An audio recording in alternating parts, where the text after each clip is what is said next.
morning, good afternoon, and good evening from wherever you might be watching us from. And I am Favor Audience. So today we're having a very interesting topic. So I am here with the Ecomansa people. By the way, if you don't know what the Ecomansa is about, they are under the UTG body, and then they are conducting a trip. So recently we have been hearing about them over social media, national network, and everything. So today we want to get in and ask them more about it. We don't want it to be one-sided. We want to get the information clearly, because we Gambian Talent Promotion, that is what we are here for, to let you know exactly what is going on. So there have been a little thing going on since about the Ecomansa president. He has been aired on GRTS about, according to them, they said he asked for free accommodation.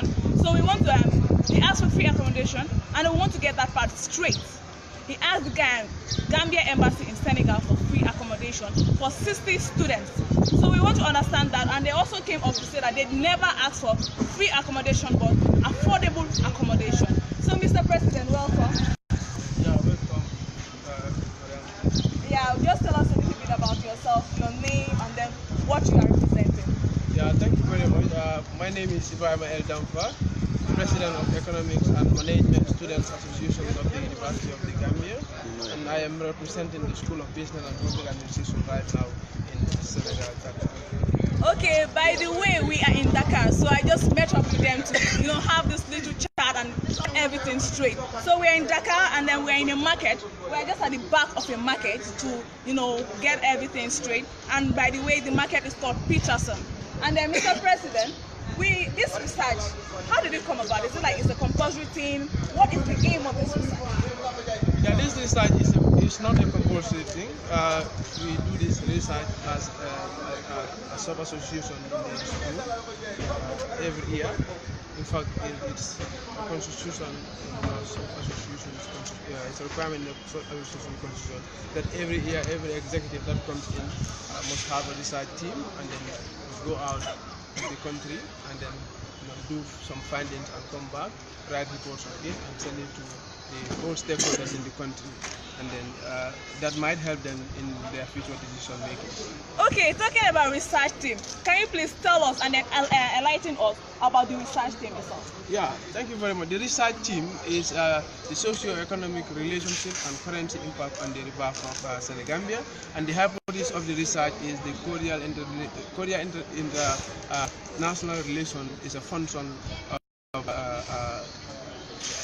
economy. It's also a function of social relation. Yeah, that is it. That is Korea international relationship, the function of economic and social development. Okay, out of all the countries to choose, we have other countries that Gambia deal with. Why exactly did you choose Senegal, Dakar? Yeah, we choose Senegal simply because we understand that Senegal is in fact the closest to the country, and if you look at our relationship with Senegal, it's more than any other country right now. The President of the Republic of the country have helped us to have a very good relationship with Senegal, and I think our relationship have now gone beyond borders. So this is one of the reasons that make us to decide going to Senegal. And in fact, we don't just decide as executives; we involve the students of the School of Business and Public Administration, and they unanimously agree that the research is going to be conducted at Senegal, in Dakar. And in fact, if we look at the research team, it cannot be conducted anywhere except Senegal, Dakar. Okay, yeah. So how many days have you spent in Dakar, and can you tell us some of your achievements? Yeah, we've spent, as of now, we spent 3 days in Dakar. We are expected to spend 6 days in total. We spent 3, remaining 3. And then our achievements are, I can say, part of the research in the first phase we have completed that, because the research is in 2 phases. The first phase of the research is going to be done in Senegal, and the second phase of the research is going to be done in the Gambia. So half of the first phase of the research is almost done, because we look at the social aspect of the research, because we went to some social places in Dakar, in Senegal here, and we asked them how is the new relationship affects their businesses and so, and that they answered. And yesterday we went to the ministries. We had some discussion with the Ministry of Foreign Affairs, the Ministry of Economics, to get some data from them. And today we are in the biggest markets in Dakar to make sure we collect raw facts from them, because they are key partners as far as the research team is concerned. Okay, Mr. President, I want to understand, is this the first time that Ecomansa is conducting on a research like this? Because if not, what has these researches that they have been doing, what has it helped the economy? What has it impacted in Gambia? We want to get that straight. Yeah, this is not the first time Ecomansa is doing this research. In fact, it was done by previous executives, and when they do the research at the end of the research, they publish the results. The research literature is published, the results are published, and it is sent to all relevant stakeholders. And I think the stakeholders will be at the better position to answer that question, because they will tell you how important those research outcomes are to their institutions. Okay, I just want to understand, what is your goal? Like, how do you see this research? After 7 days of the research, are you going to prepare like a formal note informing everyone, this is what we did, this is what we did, and this is what we achieved? And then if that is so, where do you want to see your research? Where do you want to see it lead to? Yes, Should it be a national team? Yes, this research is a national thing. Okay. It's a national thing. It's at national level. And as I said, we are not just going to be from Senegal and start saying this is what we achieved. No. We are kind of doing comparative studies now.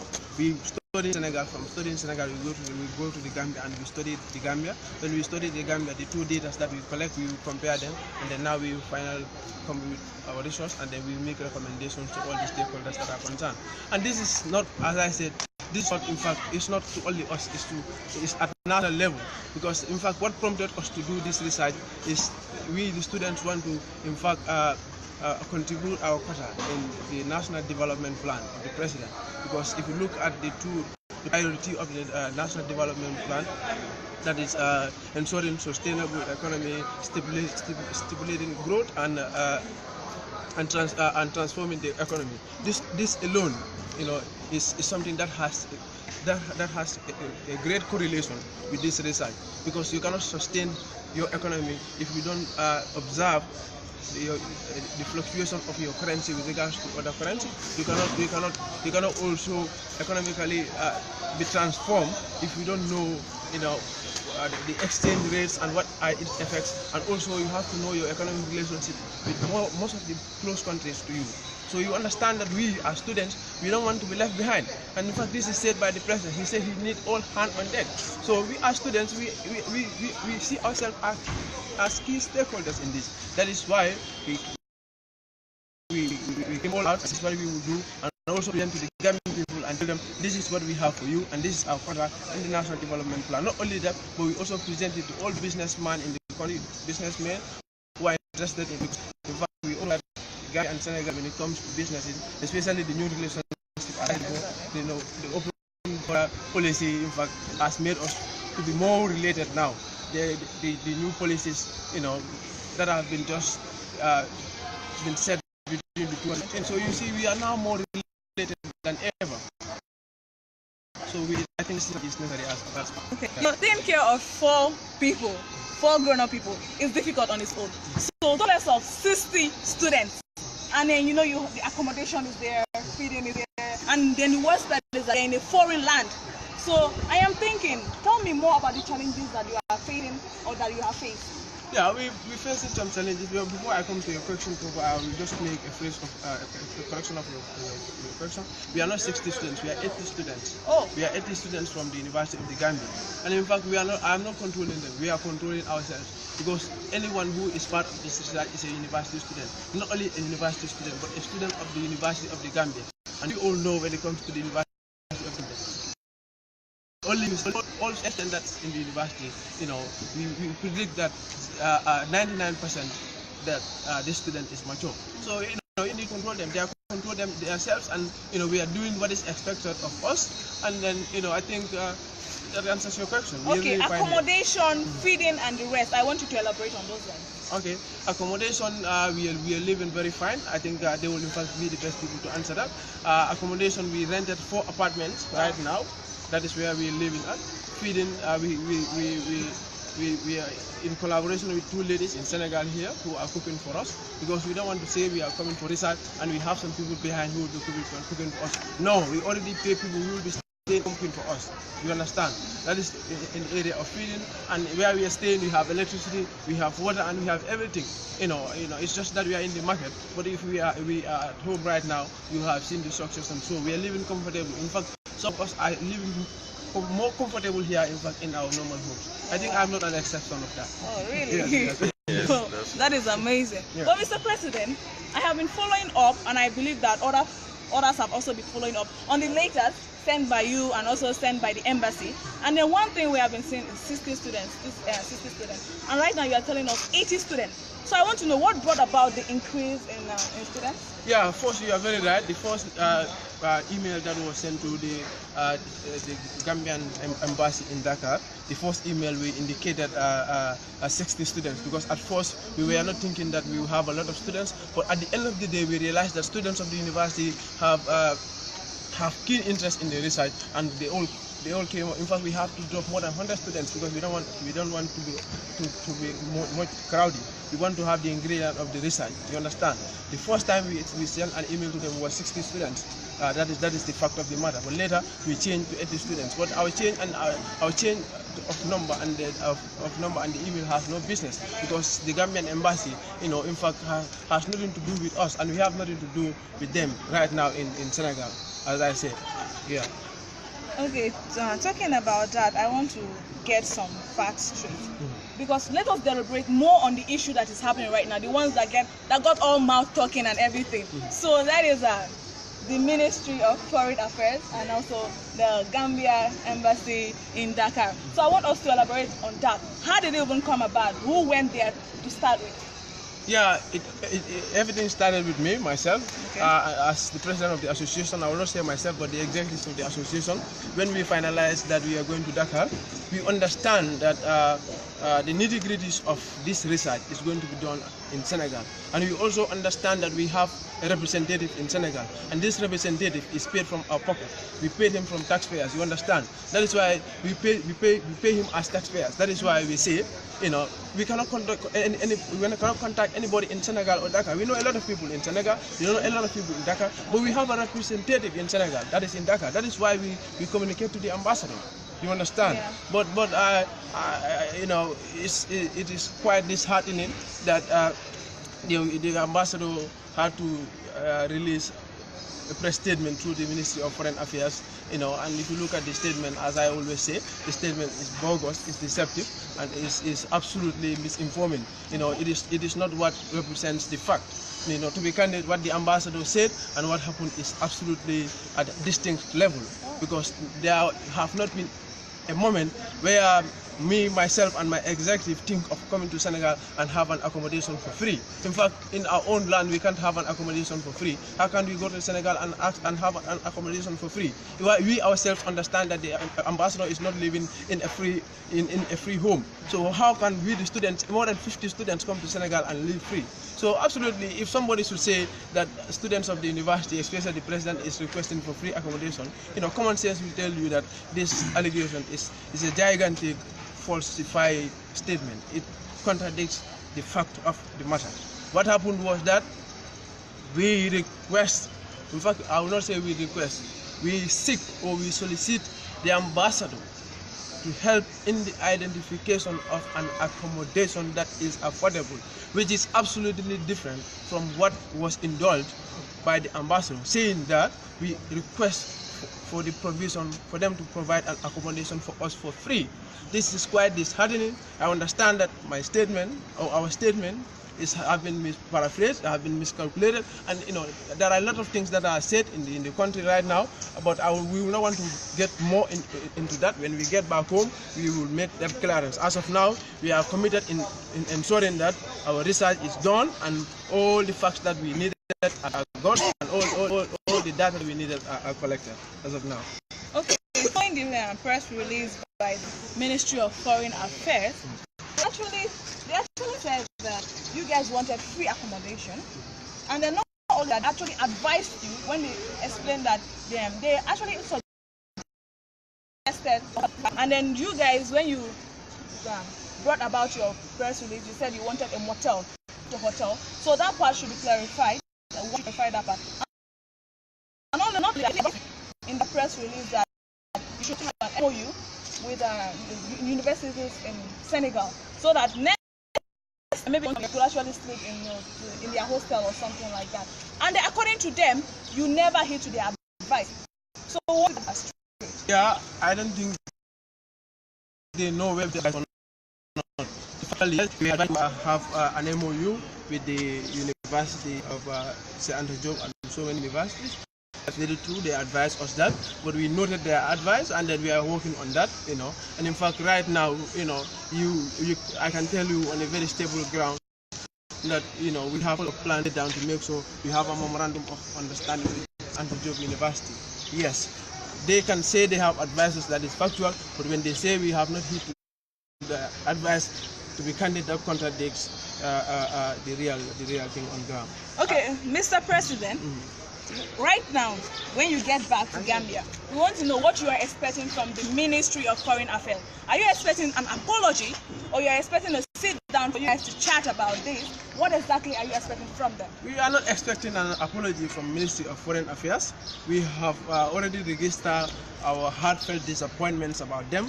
So whether they apologize or not is absolutely left to them. But we know that the ministry is not fair to us, because if the ambassador who is under you should tell you this is what happened, this is what happened, before you just jump to a conclusion, you should have at least consult the other party so that you'll be able to strike a balance in the conclusion. But your ambassador cannot just tell you this and that, and you just go on air like that. And I'm very much disappointed with the press, the media head, I don't know whether it's media head or what, of the Ministry of Foreign Affairs going to the radio telling them that I'm the one who write an article subscribe about write an article on daily, how to call it? Standard newspaper. And then there are a lot of allegations that was done. And in fact, if you look at that article, the writer of the article is within us, and the writer, in fact, made it clear that this is his own personal experience. And in fact, I'm going to second that, because anything that the writer experienced, I experienced it with him, because I went with him to the ministry, you understand? Yeah. But the writer did not write on behalf of Academics and Management Students Association. The writer wrote on as an individual, a standard individual who have no business with anyone. So it's like, in fact, if we look at what the writer wrote and what they allege, it's absolutely a distinct level. That is why we have everything. We are going to prove ourselves to the Gambians. We are not just going to say we have all the facts laid down, because that news it was clearly read. What the writer said in his humble opinion is that the Gambian embassy in Dakar should be closed if they continue the way they are working, and that is very factual, because he said he had an experience with the Gambian ambassador in Dakar and Senegalese ambassador in the Gambia, and he was making comparisons. Exactly. To be candid, we'll get to that. Get to that. Okay. But we want to hear from the horse's mouth. No so problem. Thank you very much for this, Mr. President. Okay. And then right now we're going to the person that started the fire, that started everything. It was taken to Fatu Network, it was taken to Standard Newspaper, it was taken all over, and then we heard about it. Okay, the gentleman is here, Mr. Cherno Abdurrahman Bar. Welcome. Thank you very much. Okay, Mr. Cherno, I can say you were the one that started everything, right? Because I actually read your article a few weeks back about the Gambia embassy should be, and I guess you can finish that. Okay, should be shut down. That is what he said, no problem. So we want to understand, how did this start about? That article, was it your opinion or was it an official thing? Thank you very much, madam. Really, to be quite honest with you, I am disappointed. I am disappointed because the article was written by me, and then it was clearly stated. In fact, my name was clearly stated on the article. The article was written on this particular ground, that is suggesting that the embassy in Dhaka, that is the Gambian embassy in Dhaka, should do better. It's expected to stand to the needs of the society. Otherwise, I don't see any reason why the embassy should be left functioning or wasting our resources. That was the content of the message, which surprisingly is being interpreted in a different manner. Wow. So, by the way, you went to Dakar area. We want to know, what is your position? Like, what position are you doing there? What is your position in the association? Actually, I'm the Secretary General of the association. Okay. So, we want to get this fact straight. you were comparing the Gambia embassy and the Senegalese embassy. So we want to tell you, what difference did you really see? What did the Senegalese embassy did that our Gambian embassy couldn't do? Actually, some will even argue that comparing the two embassies might not be accurate. But I can tell you this. I can tell you that even though we cannot, let's say, compare it equally, we might not expect them to be functioning the same, because the embassy in Dakar, myself and the president, actually I can say, but these are things. We don't want you to be the only one. We also want to tell us what happened. Okay. This happened.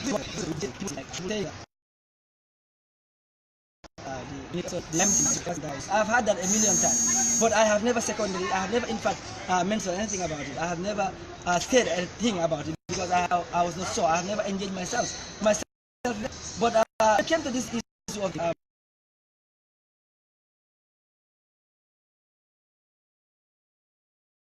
we deemed it necessary when the venue in that country, the country that is supposed to host the that being said, on the 31st of May, we decided to write to the ministry. We decided to send an email to them, the embassy. The email, for some reasons, I don't know, it was never responded to. Yeah, it took almost a month. It was never responded to. And then this particular day, we had a meeting, an executive meeting, and we raised it. There was a person who said I has a friend or a friend who is working in the embassy, and he thinks that when he calls the person in the embassy, that person will be able to facilitate these issues. That's what happened. So we said, okay, that's a very good one. So we decided, okay, let's give it a shot and see. The person contacted the friend from the embassy, who said, okay, no problem, you guys should send a message again. You guys should send the email again. So that was on a weekend. So before the end of the weekend, we sent the email, because the lady was promised that on Monday, inshallah, they were going to follow up. We did, and then this time they responded to the email.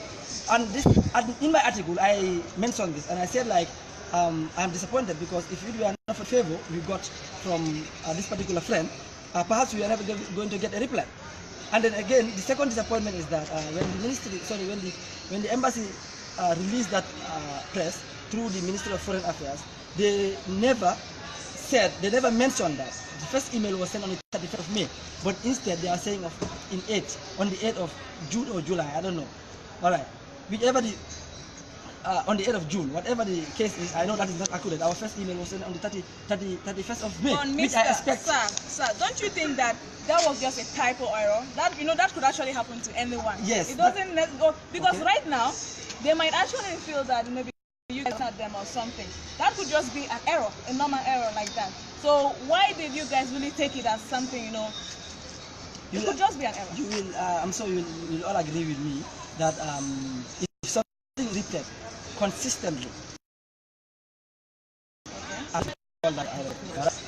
these people in their press release, if you go through it properly, you can see that all the dates they are giving, in fact, most of them are not accurate. That's why in our press release we made it very clear. We made it crystal clear that the first letter was sent on the 31st. This is the day they replied. This is the second letter, the letters that they replied. Actually, we sent 3 emails, and they responded to 1.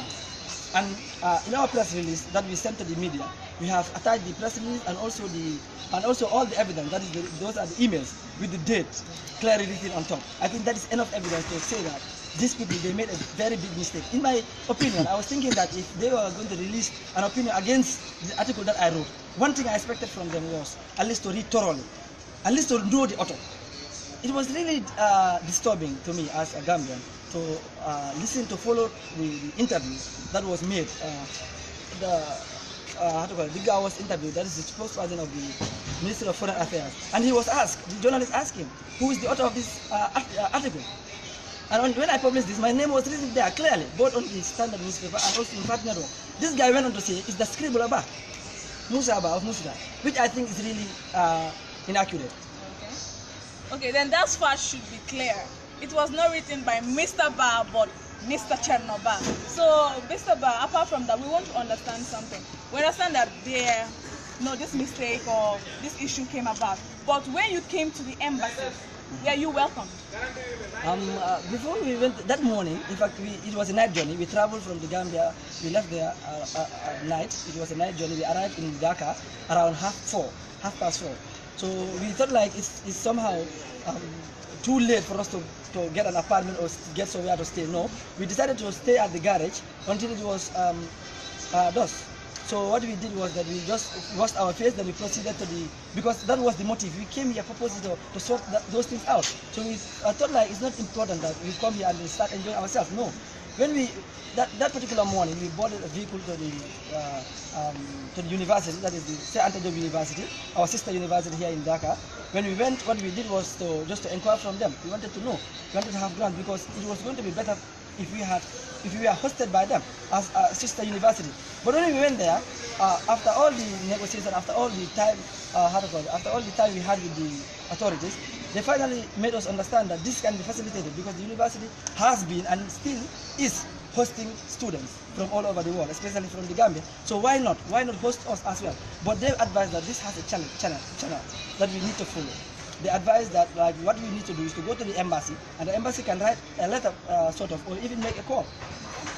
That which could facilitate the process.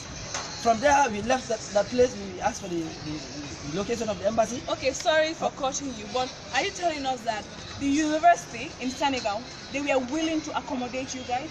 Is that what you are saying? Yes, I can say that certainly. They were willing to accommodate. The reason I said it is that they went to the extent of even giving us a card. The card that we should present to the embassy.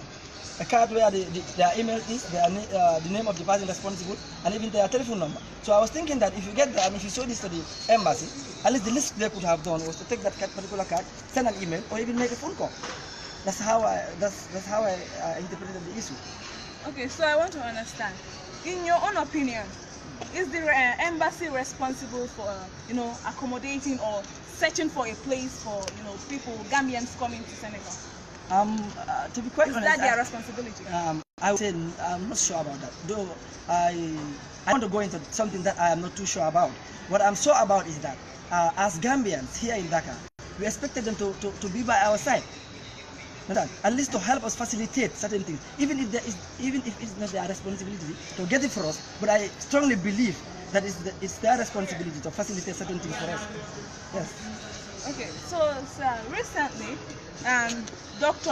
Ismaila Sisi of UTG, as we all know, said something. He was having an interview, and he said that the government have totally ignored the university.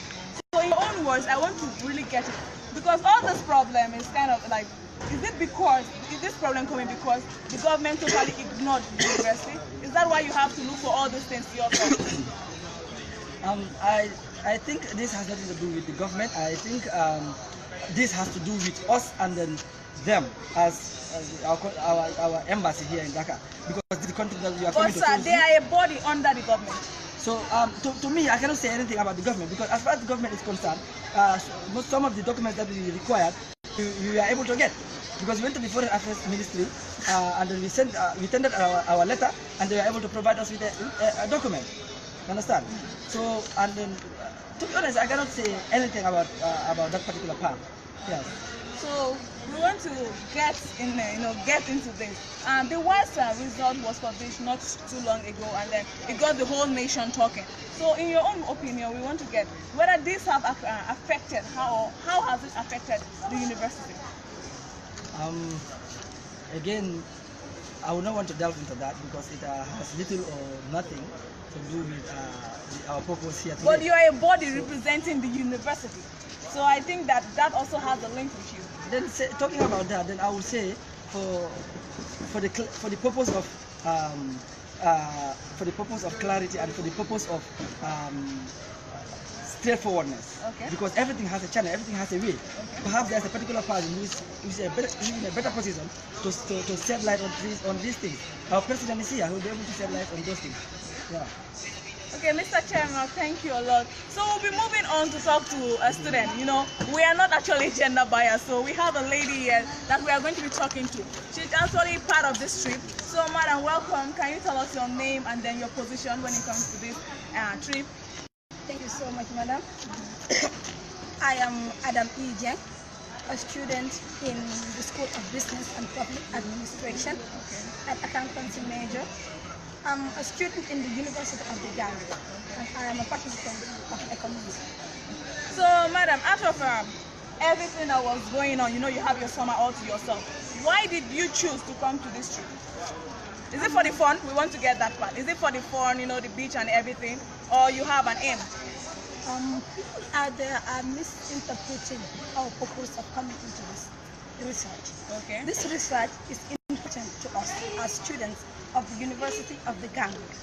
It is part of our obligation to, as a graduate, to graduate from the university, to get into research trips.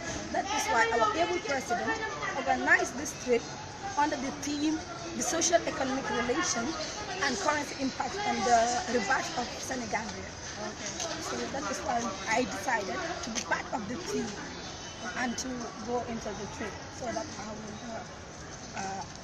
good participant. Okay. So in your own way, we want to understand, do you think that what do you really like? What is your take on everything that is going on between, you know, you guys and the Ministry of Foreign Affairs?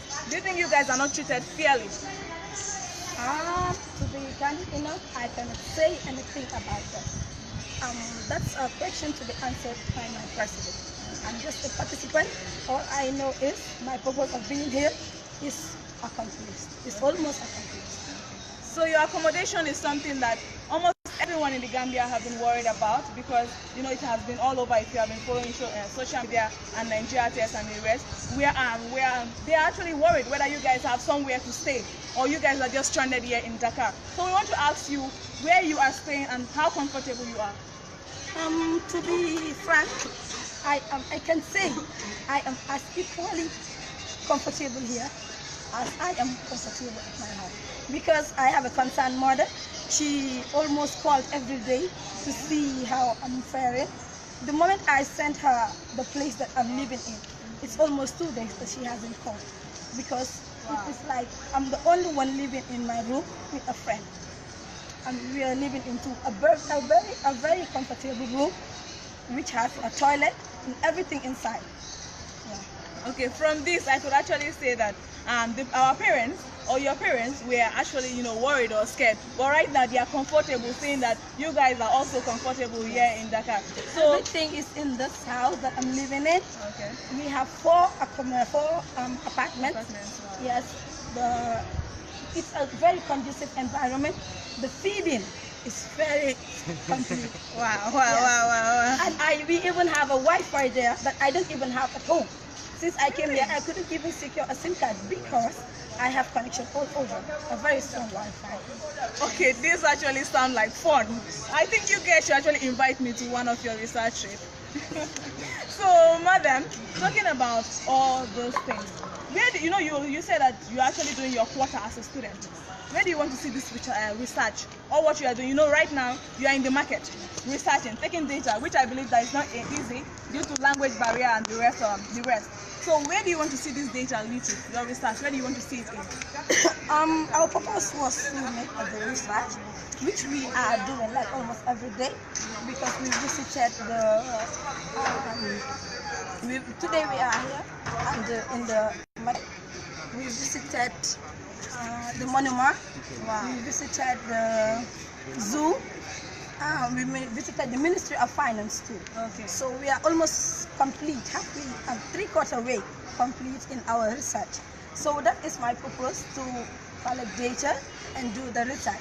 The rest should be done by the executive. I am just a participant. Okay. So can I say you just want to clear the fact that some people are commenting that you guys are here as tourists, you know, as tourists to enjoy and do that. But you're also saying that you visited ministries and then you're also visiting markets, meaning that you're also taking data, meaning that it's not for tourist site or whatever. Is that what you are trying to say? To be frank with you, we are treated here like tourists. Okay. Because we are very comfortable here. As well as we are treated as tourists here, we are also completing our task, because you can see we are just from collecting data, and we are really welcomed by the Senegalese people. Despite the barriers in our language, it's not even a barrier, because in Senegal, if you cannot speak English, you can speak Wolof. And in the Gambia, you can speak Wolof. And even the French, we are doing French in the university. Oh, really? Yes, so we are really trying in the French here. They are really understanding what we are saying in French. If we have a word or two that we cannot say in French, they wouldn't mind us what we say in English or Wolof. It's not, a language is not really a barrier. So, Mother, are you saying that the trip is exciting and then it's exactly what you expected? It's more than what we expected, to be frank. Wow. It's exciting, and we're having fun. We are completing our tasks as students. We are well respected by the president and the Senegalese people. Wow. Okay, thank you, Madam, for being here. So we'll just go to one more student and to get everything straight, because we really need to deal into this. And we have the gentleman here. Sir, can you please tell us your name and then your position concerning this trip? My name is Omar Joe. Okay. I am part of the research committee. Oh, really? I'm So- a fourth year student studying economics. Okay, you said that you are part of the research committee. So, what exactly is the research about? You know, they have actually deliberated on it, but want to get it from you as you are in the research committee. What can you tell us about the research? No, the theme is the socio-economic relationship and currency impact on the river of Senegal. Now, these days we have been talking about the relationship between Senegal and Gambia, and they have been signing a lot of contracts. We want to make sure that those contracts like help favors both of us. Like those contracts would be mutual relations. Okay.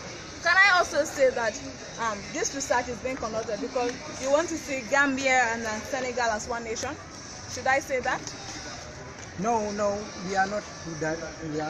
We are just conducting research to see how, like, how we can. Okay, to have a good relationship between. Yes, Is that what you are exactly. saying? Yeah, that's the point. Okay, I get that. So, sir, I want to understand something. We have heard from others, but want to know how comfortable are you when it comes to this trip? Accommodation-wise, feeding, and the rest. No, for me, I'm super comfortable. Yeah. I have lot of opportunities here, like a lot of facilities here that I don't have at home. Yeah, I use shower here. And Wow, meaning he never used shower. Oh my God. like Wi-Fi is available, like everything. Definitely, we have to thank the president and the secretary and all the executive. They have done great work and they have made our research like more easier. Yeah, they are really helping us. Okay, so what exactly have you seen in Senegal that you think that Gambia should actually, look and be like, okay, I want to do this because Senegal is doing it? What exactly? No, for Senegal and Gambia, like, for my own experience, what I experienced, like, Gambians have to really work harder, because in Senegal, the Senegalese people, like, they are working so hard. Okay. Any business you venture into, you meet the Senegalese working, and for Gambia, like, just limited products enter into this country. Like, if you come to the agricultural sector, there are onions, eggs, everything. They are produced here. So Gambians should try to adapt those things. Like, that will really help our economy. So that's one of the things that you guys are researching on. Yeah, it's part of the economic relationship, because when they produce enough, they will be able to export. Like, when we produce enough, we'll be able to export to Senegal, or we'll be able to import from them. But what I'm saying, the fact of the matter is that Gambians should change. Like, they should do their level best to be productive, because that's the only way we can make it. As I was talking to one Senegalese here, and he frankly told me that there's one thing lacking in the Gambia, and I asked him what, and he told me that you people, you are not productive. And I was kind of depressed, but it is a fact. So you mean it's fact? It is a fact, yeah. Okay, sir. You have actually told us a lot about how we need to be more productive as a nation. So, after this trip, when you leave Dakar to Banjul, do you want to sit with maybe a ministry, especially maybe the Ministry of Agriculture or any other ministry, or maybe even the president himself, to actually discuss this and how you think that we can actually grow as a nation? Yes, of course. Yeah, we would love to do that. The committee will really love to do that. Which ministry to be specific? No, especially finance, agriculture, yeah, this one, and economics, yeah. Wow. Okay. Maybe I pray that you will sit down with them. Yeah, we really hope so. So let me just go to the president for the last time before we actually finish, so that we can round up everything and get everything straight. So Mr. President, you are back. Thank you very much. For the purpose of clarity, I just want to clarify some things again. We as a sub-association, Economics and Management Students Association, have no problem with the government of the Gambia. We have no problem, in fact, with the Ministry of Foreign Affairs. The only problem we have is that they allowed the ambassador to make the press release through them without them consulting us. But in fact, we understand that we are all partners in this. We have already make a press release, sort our disappointments, and then that is all about it. And we don't want this thing to be politicized in any way. We've done what we are expected to do, and in fact that is why we are now committed to our research work. We are not committed to any other thing except our research work. We are not distracted, and we will not be distracted. All those in the Gambia saying that we are stranded here, we are not accommodated, I wish they had the opportunity to join us. Today I'm taking you to our home, so you have the opportunity. Oh my God, I am actually going there. So that is all what we have to say. Please let Gambians know that we are okay here, and when we come back, inshallah, we will do the second phase of the research work, and then inshallah we will make all the completion, and then we will do our final publicity.